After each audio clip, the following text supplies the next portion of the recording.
Hi ವೀಕ್ಷಕರೇ, good morning. ನೀವೆಲ್ಲ ಹೇಗಿದ್ದೀರಾ? ನಾನು ಚೆನ್ನಾಗಿದ್ದೇನೆ ವೀಕ್ಷಕರೇ. ನನ್ನ ವಿಡಿಯೋಗಳನ್ನು ಪೂರ್ತಿ ನೋಡಿ ವೀಕ್ಷಕರೇ. ನನ್ನ ಚಾನಲನ್ನು ಸಬ್ಸ್ಕ್ರೈಬ್ ಮಾಡಿ. ನೋಡಿ, ಇವತ್ತು ನಾನು ಕಡಲೆ ಹಿಟ್ಟಿನ ಬರ್ಫಿ ಮಾಡ್ತಾ ಇದ್ದೇನೆ. ನೋಡಿ, ಬರ್ಫಿ ಮಾಡಬೇಕಾದ್ರೆ ನಾನು 1.5 ಕಪ್ಪು ಹಿಟ್ಟು ತೆಗೆದುಕೊಂಡಿದ್ದೇನೆ. ಅದನ್ನು ಚೆನ್ನಾಗಿ ಹಾಗೆ ಸೋಸಬೇಕು. ನೋಡಿ, ಇಲ್ಲ ಗಟ್ಟಿ ಉಳಿತದಲ್ಲ, ಹಾಗೆ ಸೋಸಿದ್ರೆ ನಮಗೆ ಚೆನ್ನಾಗಿ ಪುಡಿ ಸಿಗ್ತದೆ. ನೋಡಿ, ಚೆಂದ ಮಾಡಿ ಅದನ್ನು ಸೋಸಬೇಕು. ನಾನು ಈ ಕಪ್ಪಲ್ಲಿ ನೋಡಿ 1.5 ಕಪ್ಪು ತೆಗೆದುಕೊಂಡಿದ್ದೇನೆ. ಅದು ಸ್ವಲ್ಪ ದೊಡ್ಡ ಕಪ್ಪು. ಹಾಗೆ ನೋಡಿ, ಇನ್ನು ಬೆರೆಸ್ಬೇಕು. ಅದಕ್ಕೆ ತುಪ್ಪ ಹಾಕಿ ಬೆರೆಸಬೇಕು. ನೋಡಿ, ಸಿಮ್ಮು ಬೆಂಕಿ ಇಡಬೇಕು. ನೋಡಿ, ಅದರಲ್ಲಿ ಈಗ 1 ಕಪ್ ಹಾಕ್ತೇನೆ, ಬೇಕಾದರೆ ಮತ್ತೆ ಹಾಕ್ತೇನೆ.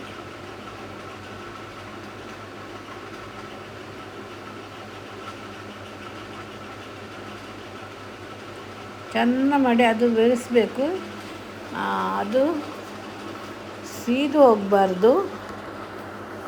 ಹಾಗೆ ಅದನ್ನು ಬೆರೆಸ್ತಾ ಇರಬೇಕು. ನೋಡಿ, ಹಾಗೆ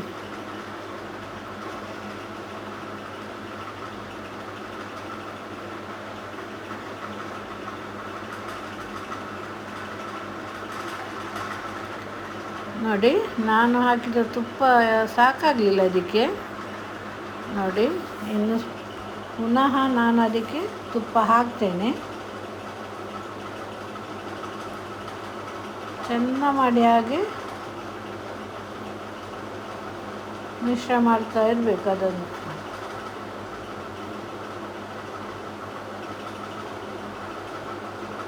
ನೋಡಿ, ಈಗ ತುಪ್ಪ ಹಾಕ್ತಾ ಇದ್ದೇನೆ.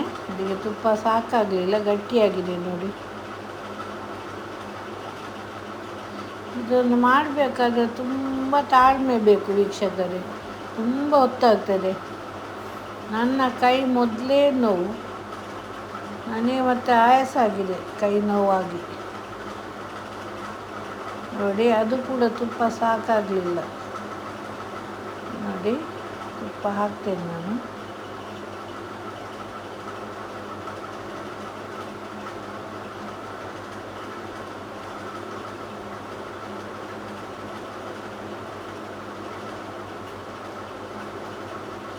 ನೋಡಿ, ನಾನು ಹಾಕಿದ ತುಪ್ಪ ಸಾಕಾಗಲಿಲ್ಲ. ಹೀಗೆ ಬರಬಾರ್ದು, ಸ್ವಲ್ಪ ತೆಳ್ಳು ಬರಬೇಕದು. ನೋಡಿ, ತುಪ್ಪ ಹಾಕಿದೆ ವೀಕ್ಷಕರೇ. ನಾನು ಹಾಕಿದ ತುಪ್ಪ ಜಾಸ್ತಿ ಆಯಿತು. ನೋಡಿ, ಇಷ್ಟು ತೆಳ್ಳು ಬರಬಾರ್ದು. ನಾನು ಹಾಕಿದ ತುಪ್ಪ ಜಾಸ್ತಿ ಆಗಿದೆ. ಎಂತ ಮಾಡೋದು? ಅದಕ್ಕೆ ಹೇಳೋದು, ತಾಳ್ಮೆ ಕಳ್ಕೊಳ್ಬಾರ್ದು ಅಂತೇಳಿ. ನಾನು ತುಂಬ ಗಟ್ಟಿ ಉಂಟಂತ ಜಾಸ್ತಿ ಹಾಕಿದೆ ತುಪ್ಪ, ಅದು ಜಾಸ್ತಿ ಆಯಿತು. ಇನ್ನು ತುಪ್ಪ ಯಾವಾಗಲೂ ಗಟ್ಟಿ ಇತ್ತದು ಒಂದು ಬೆಂಕಿಯಲ್ಲಿಡೋ ಕರಗುವುದಲ್ಲ, ಅದು ಬೇಗ ಗಟ್ಟಿ ಆಗೋದಿಲ್ಲ. ನೋಡಿ, ತುಪ್ಪ ಜಾಸ್ತಿ ಆದ ಕಾರಣ ಅದು ಬೆಲ್ಲ ಹಾಕಿದಾಗೆ ಆಯಿತು. ನೋಡಿ, ಅದಕ್ಕೆ ಹೇಳೋದು, ತಾಳ್ಮೆ ಬೇಕು ಮನುಷ್ಯ. ನಾನು ಸ್ವಲ್ಪ ತಾಳ್ಮೆ ಕಳ್ಕೊಂಡೆ, ತುಪ್ಪ ಒಂದೇ ಸಲ ಹಾಕಿಬಿಟ್ಟೆ. ನೋಡಿ, ತುಪ್ಪ ಕೆಂಪಾದಾಗೆ ಅದು ಕೂಡ ಕೆಂಪಾಯಿತು. ನೋಡಿ, ಈಗ ಒಂದು ಇದು ಟ್ರೈಗೆ, ಅಂಥ ಟ್ರೈ ಇಲ್ಲ, ಒಳ್ಳೆ ಟ್ರೈ ತಗೊಳ್ಬೇಕು. ನನ್ನಲ್ಲಿ ಇರಲಿಲ್ಲ, ನಾನೀಗ ಫಸ್ಟ್ ಮಾಡೋದಲ್ಲ ಬರ್ಫಿ, ಅದನ್ನು ತೆಗೆದುಕೊಂಡಿದ್ದೇನೆ. ಹೇಗೆ ಆಗ್ತದೆ ನೋಡಲಿಕ್ಕೆ ಮಾಡಿದ್ದು ನಾನು. ನೋಡಿ, ಅದಕ್ಕೆ ತುಪ್ಪ ಹಚ್ಚಿ ಇಡಬೇಕು. ಈಗ ಒಂದು ಬಾಣಲೆಯಲ್ಲಿ ಸ್ವಲ್ಪ ನಮಗೆ ಬೇಕಾದಷ್ಟು ಸಕ್ಕರೆ ತೆಗೆದುಕೊಳ್ಳಿ. ನಾನು ಅದರಲ್ಲಿ 1.25 ಹತ್ತಿರ 1-2 ಸ್ಪೂನು ಸಕ್ಕರೆ ತೆಗೆದುಕೊಂಡಿದ್ದೆ. ಅದು ಸ್ಪೂನಲ್ಲ, ತೆಗೆದುಕೊಂಡಿದ್ದೇನೆ. ನೋಡಿ, ಅದನ್ನು ಸ್ವಲ್ಪ ನೀರು ಹಾಕಿ ಕುದಿಸಬೇಕು. ನೀರಾಗಬೇಕು ಸಕ್ಕರೆ.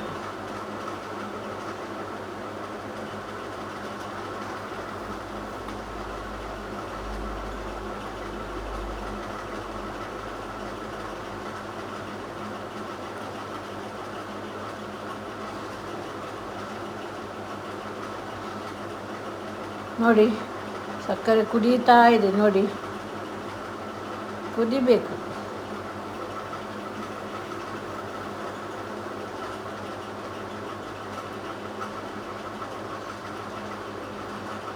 ನೋಡಿ ಅದು ಹಾಗೆ ಬರಬೇಕು ನೋಡಿ, ಒಂದು ಎಲೆ ಆಗಿ ಬರ್ತದೆ, ಹಾಗೆ ಬರಬೇಕು. ಅಷ್ಟಾದರೆ ಅದು ಆಗಿದೆ ಅಂತ ಲೆಕ್ಕ ನೋಡಿ.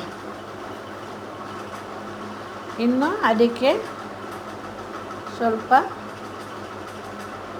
ಏಲಕ್ಕಿ ಪುಡಿ ಹಾಕಬೇಕು. ನಾನು ಏಲಕ್ಕಿ ಪುಡಿ ಹಾಕಿದ್ದು ಅದಕ್ಕೆ ಹಾಕಬೇಕು. ಚೆನ್ನಾಗಿ ಬೆರೆಸ್ಬೇಕು ಏಲಕ್ಕಿ ಪುಡಿ ಹಾಕಿ.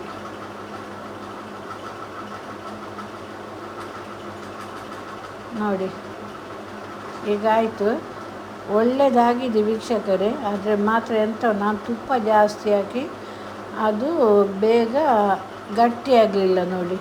ಈಗ ಅದಕ್ಕೆ ನಾನು ಸಕ್ಕರೆ ಅದು ಪಾಕ ಹಾಕ್ತಾ ಇದ್ದೇನೆ, ಏಲಕ್ಕಿ ಬೆರೆಸಿ. ಅದಕ್ಕೆ ಕಲ್ಲರೆಲ್ಲ ನಾನು ಹಾಕೋದಿಲ್ಲ, ನಾನು ಫಸ್ಟ್ ಹೇಗೆ ಆಗ್ತದೆ ಅಂತ ಮಾಡಿ ನೋಡಿದ್ದು, ಇದಕ್ಕಿಂತ ಮುಂಚೆ ಮಾಡಲಿಲ್ಲ. ಆದರೆ ಇದೆಲ್ಲ ಸರಿ ಬಂದಿದೆ, ಕಲ್ಲರ್ ಮಾತ್ರ ಚೇಂಜ್ ಆಯಿತು ನೋಡಿ. ಅದು ತುಪ್ಪ ಜಾಸ್ತಿ ಹಾಕಿದ ಕಾರಣ ತುಂಬ ಹೊತ್ತು ತುಪ್ಪ ಕಾದಿದೆ, ಅದಕ್ಕೆ ಗಟ್ಟಿಯಾಗಲಿಲ್ಲ ನೋಡಿ. ನಾನು ಗಟ್ಟಿಯಾಗಲಿಕ್ಕೆ ತುಂಬ ಹೊತ್ತು ಅದನ್ನು ಸ್ಟವ್ವಲ್ಲಿ ಇಟ್ಟೆ, ಅದು ಕಪ್ಪು ಬಣ್ಣಕ್ಕೆ ಬಂತು ನೋಡಿ. ಎಷ್ಟು ಗಟ್ಟಿಯಾಗಿದೆ ನೋಡಿ, ಚೆಂದಾಗಿದೆ. ಬರಲಿಕ್ಕೆ ಕಲ್ಲರ್ ಮಾತ್ರ ಒಂದು ಇದಾಯಿತು, ಬೇರೆ ಕಲ್ಲರ್ ನಾನು ಇದಕ್ಕೆ ಹಾಕಲಿಲ್ಲ. ಎಲ್ಲರೂ ಕಲ್ಲರ್ ಹಾಕ್ತಾರೆ, ನಾನು ಕಲ್ಲರ್ ಹಾಕಲಿಲ್ಲ ನೋಡಿ. ನೋಡಿ ಇನ್ನು ಅದನ್ನು ಸ್ವಲ್ಪ ಒಂದು ಅರ್ಧ ಗಂಟೆ ಇಡಬೇಕು, ಆಗ ತಣ್ಣಗಾಗ್ತದೆ ನೋಡಿ. ಹಾಗೆ ಕಟ್ ಮಾಡಬೇಕು ನೋಡಿ.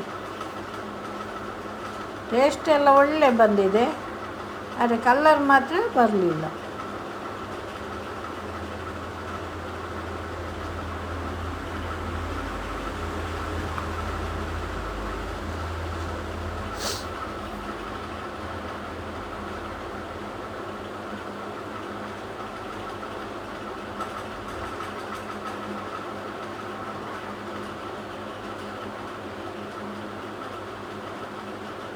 ಅದಕ್ಕೆ ಟ್ರೇ ಎಲ್ಲ ಅಂಥದ್ದಲ್ಲ, ಒಳ್ಳೆ ಟ್ರೇ ಬೇಕು. ನನ್ನಲ್ಲಿ ಟ್ರೇ ಇರಲಿಲ್ಲ, ಅದನ್ನು ಹಾಕುವಂಥದ್ದೇ ಟ್ರೇ ಸಿಗ್ತದೆ ನೋಡಿ.